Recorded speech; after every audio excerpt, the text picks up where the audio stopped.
जगदलपुर में बिलासपुर की पूर्व महापौर, महिला आयोग की पूर्व सदस्य और जगदलपुर महापौर ने प्रेस वार्ता कर कांग्रेस पार्टी पर महिला विरोधी होने का आरोप लगाया है। पर जो खुद कांग्रेस की टिकट पर बड़े पदों पर रही हैं, उनके द्वारा दिया गया ऐसा बयान लोगों के गले नहीं उतर रहा। बस्तर संभाग मुख्यालय जगदलपुर के एक निजी होटल में बीजेपी महिला मोर्चा के द्वारा प्रेस वार्ता आहूत की गई थी, जिसको संबोधित करते हुए हाल ही में कांग्रेस पार्टी छोड़कर भाजपा में शामिल हुए बिलासपुर की पूर्व महापौर वाड़ी राव, महिला आयोग की पूर्व सदस्य अनीता रावटे और जगदलपुर महापौर सफीरा साहू ने कांग्रेस पार्टी पर महिला विरोधी होने का आरोप लगाया। बिलासपुर की पूर्व महापौर वाड़ी राव ने कांग्रेस पार्टी पर जमकर निशाना साधते हुए कहा, कांग्रेस ने सदैव महिलाओं के साथ छल करके केवल वोट बैंक के तौर पर इस्तेमाल करने का राजनीतिक चरित्र प्रदर्शित किया है। उन्होंने कहा कि कांग्रेस ने 2018 के चुनाव में जब गंगा मैया की सौगंध खाकर महिलाओं से धोखा किया, तभी मन में आ गया था कि कांग्रेस पार्टी में नहीं रहना है।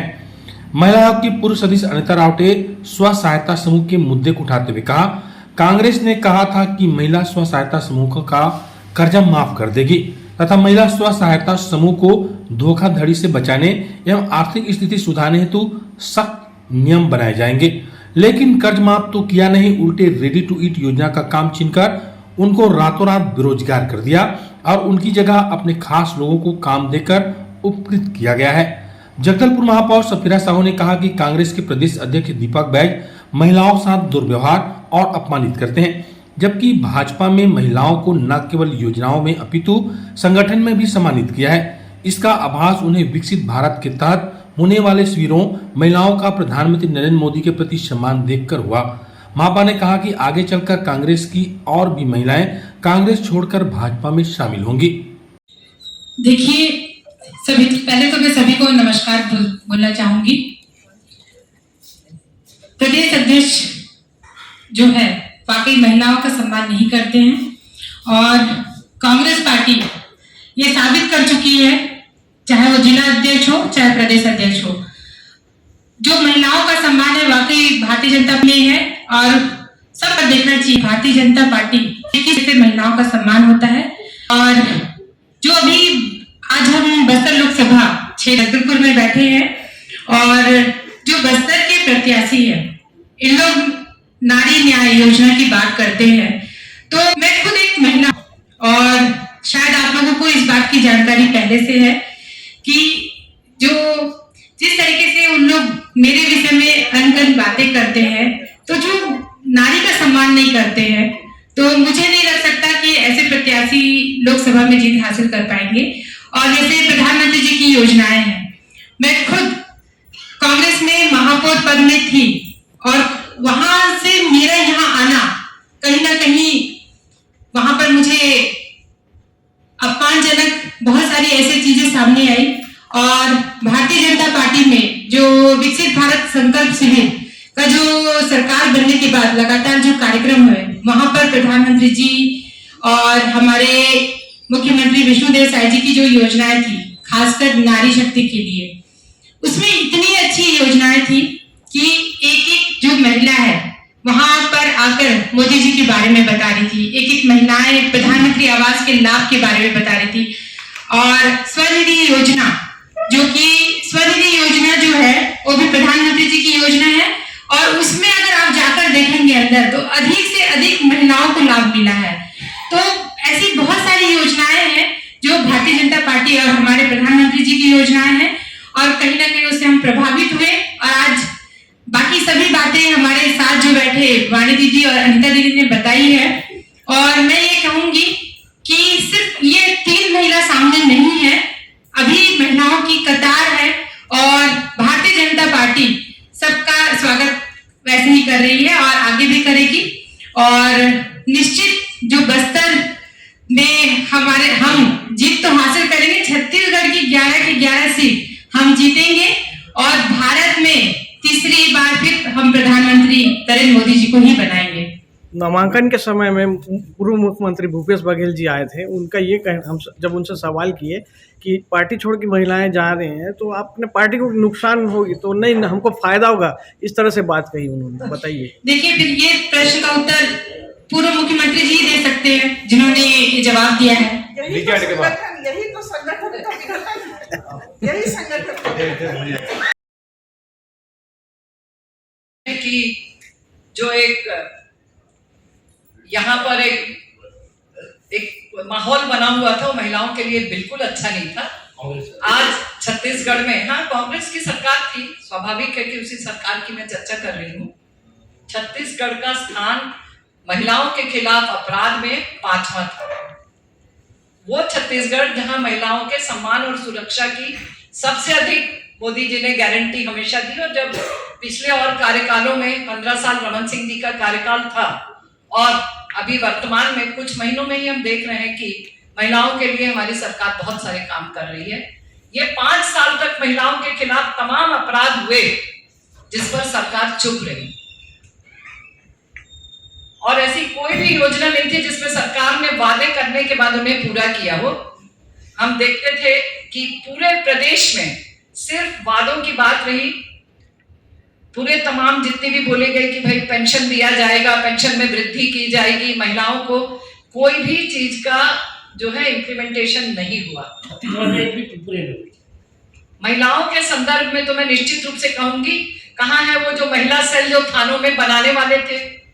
एक भी थाने में महिला सेल का कोई ऐसा महिला सेल नहीं बनाया गया जिसका कि घोषणा पत्र में वादा था, या उस महिला सेल का कोई उपयोग हुआ हो जिससे कि महिला सुरक्षित महसूस करे। पुलिस का ये हाल था। मैम, पिछले 5 सालों में जब कांग्रेस की सरकार रही तब आप लोग के द्वारा ये सारी बातें सामने नहीं आई। अचानक सरकार के चले जाने के बाद, आप लोगों के भाजपा प्रवेश के बाद ये सारी बातें सामने आ रही है। अचानक ऐसा क्या हो गया कि वहाँ पर महिलाएं अब सुरक्षित महसूस नहीं कर रही अपने आप? सरकार के जाने के बाद कोई भी ऐसा कारण नहीं बनता, और मुझे ऐसी कोई चीज नहीं मिली थी जो वहां पर लाभ लेने के बाद यहाँ लाभ लेने आए हूँ। ना यहाँ कुछ हम लोग मांग रहे हैं, ना वहां कुछ छोड़कर ऐसी कोई चीज है जो लॉलीपॉप था और हम छोड़कर इधर आए। मैं ये ऐसा महसूस, हम लोग 5 साल क्या, मुझे ऐसा लगता है कि वहां पूर्ण रूप से महिलाओं के संबंध में लोकतंत्र है ही नहीं। अपनी बात कहने का, अपनी सोच को रखने का महिलाओं के लिए कोई जगह नहीं है। बहुत से वादे किए थे सरकार ने। सन 2009 में सरकार ने वादा किया था, तब तो इनकी सरकार थी ना केंद्र में। इन्होंने वादा किया था कि ये सरकारी नौकरियों में 1/3 भाग जो है वो महिलाओं को नौकरी देंगे। तब तो यूपीए की सरकार थी, कोई प्रयास किया गया? और मोदी जी ने, देखिए, आज हमारी महिलाओं के संदर्भ में विधेयक पास करके हमारे प्रतिनिधित्व को एकदम गारंटी दी। ये भेद है कहने और करने में, जिसे हम लोगों ने महसूस किया।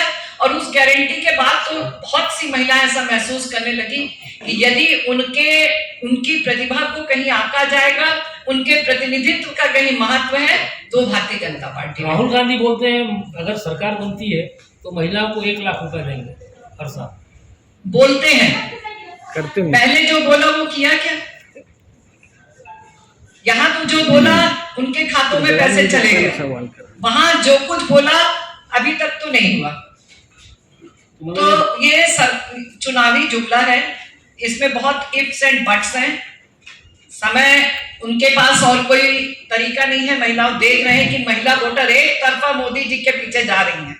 महिलाओं के सम्मान की जब बात आई तो राष्ट्रपति एक आदिवासी महिला को बनाकर मोदी जी ने सिद्ध किया कि वो आदिवासी महिलाओं का किस तरीके से सम्मान करते हैं और उन्हें कहाँ देखते हैं। यहाँ की गवर्नर थी आदिवासी महिला। इसके बाद कल की ही बात है, जब संकल्प पत्र दिया गया तो हमारे इस बस्तर में आज हमें गर्व हो रहा है कि नीलावती बहन को मोदी जी ने अपना संकल्प पत्र देकर ये पहचान जाहिर की कि एक किस तरह से छत्तीसगढ़ के एक कोने में उस अंचल से एक महिला को पहचानते हैं और अपने संकल्प पत्र का महत्व वो समझाते हैं कि मैं इस महिला के लिए भी ये संकल्प कर रहा हूं। हमारी भारतीय जनता पार्टी के पास इसके लिए भी एजेंडा है। आज तक ऐसा हुआ है क्या कांग्रेस? आप लोगों के जो कार्यक्रम होता है भाजपा की, महिलाओं को जो मंच मिलते है, कांग्रेस भी ऐसा नहीं हुआ कि महिलाओं को मंच बताइए। लोग यहाँ यही रहेंगे कि सरकार बदलने से 30 साल तक हमने अपनी सर्विसेज दी हैं। मैं तो 1978 में यूनिवर्सिटी इलेक्शंस लड़ी, परिवार से हूँ। कांग्रेस की सेवा हम लोगों ने कांग्रेस ने धिक्कारा। और सिर्फ मैं ही नहीं, इतनी महिलाएं जो है आम पदों में, ये तो मेयर थी, इनको क्या जरूरत थी, ये तो महिला आयोग की मेंबर थी, इनको क्या जरूरत थी। मिलेगा क्या जो लेने आए। मैडम, आप इतने साल तक कांग्रेस की सेवा दी और आपने कहा कि आपने शुरू से देखा आपने महिला मानी, तो इतने देर क्यों लगाया कांग्रेस छोड़ने के? देखिए, ऐसा नहीं होता है कि हमने आवेदन किया, एक टाइम लिखा कि भाई इस तारीख को भर्तियां होनी है, ऐसा नहीं होता है। यहाँ भी परख होती है और वहां भी इतने सालों से जो एक जुड़ाव है उससे विच्छेद करने में एक वक्त लगता है, सोचने में, समझने में, संस्था को समझने में। आज भारतीय जनता पार्टी को उस दिन से हमारा महिलाओं का मोह बहुत बढ़ गया, जब से नारी शक्ति को लेकर मोदी जी ने इतनी चिंता की और इतने कार्यक्रम किए, एक तो नहीं। आप चाहे आयुष्मती योजना देख लीजिए, कौन सी ऐसी योजना है जो महिलाओं के लिए नहीं है। एजुकेशन को देख लीजिए, सारी जो है वो हायर एजुकेशन के लिए फ्री ऑफ कॉस्ट एजुकेशन दिया जाएगा। तो तब हमें ऐसा लगा कि नहीं, यदि महिला है और महिलाओं को हम ताकत देना चाहते हैं, हमारा उद्देश्य सिर्फ राजनीति में हासिल करना नहीं, हम महिलाओं को ताकतवर बनाना चाहते हैं। एक सामाजिक सोच भी थी और ऐसा महसूस हुआ कि यही एक मंच है जहां पर सही रहेगा। मैं चाह रही थी कि आप अनीता जी से भी बात करें, स्वयं सहायता समूहों के बारे में उनसे हम लोगों ने तय किया था कि वो चर्चा करेंगी, और हमारी मेयर साहब भी हैं तो इनसे भी। नमस्कार।